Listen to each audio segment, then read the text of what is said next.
सुबह सुबह मुस्का के बोले हाल बता जान, तोहरे बिना सुना लागे ई सगरी जहान। चाय बना के संग में बैठे करे प्यार के बात, ऐसन साजन पाकर सजनी चमके दिन व रात। हाथ पकड़ के साथ निभावे हर सुख दुख के बेला, ओकर संग बीते हर पलवा लागे खुशियन के मेला। रब से मांगी ऐसन जोड़ी जन्म जन्म के साथ, तोहरे नाम के सजनी लिखनी दिलवा के हर बात। मुखड़ा भतार हमार चटना बा, बड़ा ही मन भावन बा। देखे में लागे राजा जी, दिल के बड़ा सुहावन बा।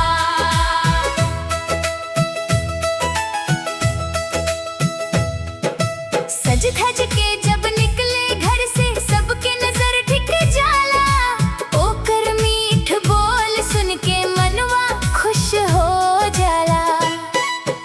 गोरा गोरा चेहरा लागे जैसे पूनम चांद, देखत देखत बीत जाला पूरा दिन और सांझ।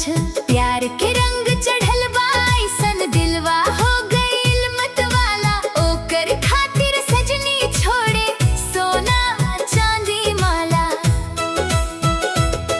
सपना में भी आवे सजना बन के प्यार के गीत, ओकर बिना अधूरा लागे सावन भादो प्रीत। मुखड़ा भतार हमार चटना बा, प्यार में दीवाना बा। रोज रोज हमके देखे कहे तू ही रानी बा।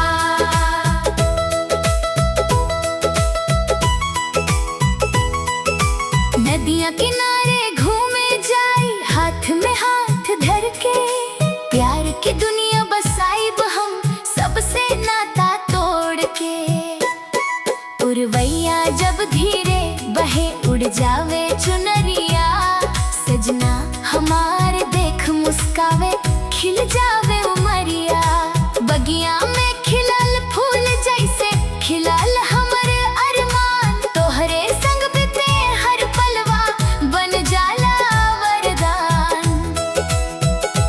दिल के मंदिर में बसल बाड़ू बन के सच्चा प्यार, रवा बिना ना लागे अच्छा ई दुनिया संसार।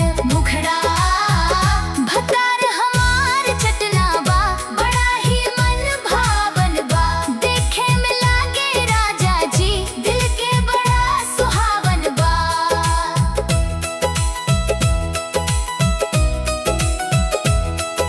सावन बरसे फागुन आवे बदले मौसम चार, हमरा दिल में बसल रहेला सजना के ही प्यार।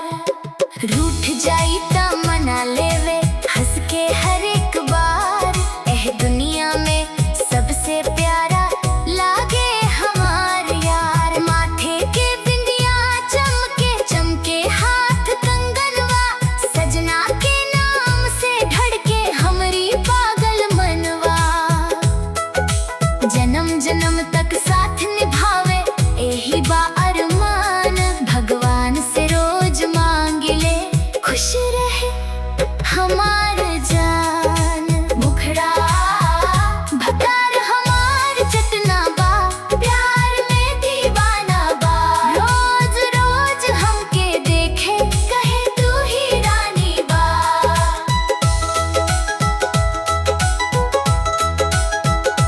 जबले साथ चलिए सजना तबले रही साथ, तोहरे बिना अधूरा लागे जीवन के हर बात।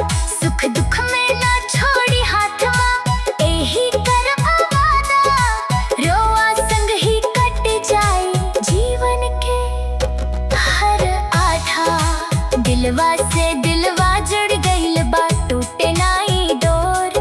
भतार हमार चटना बा, प्यार करे भरपूर।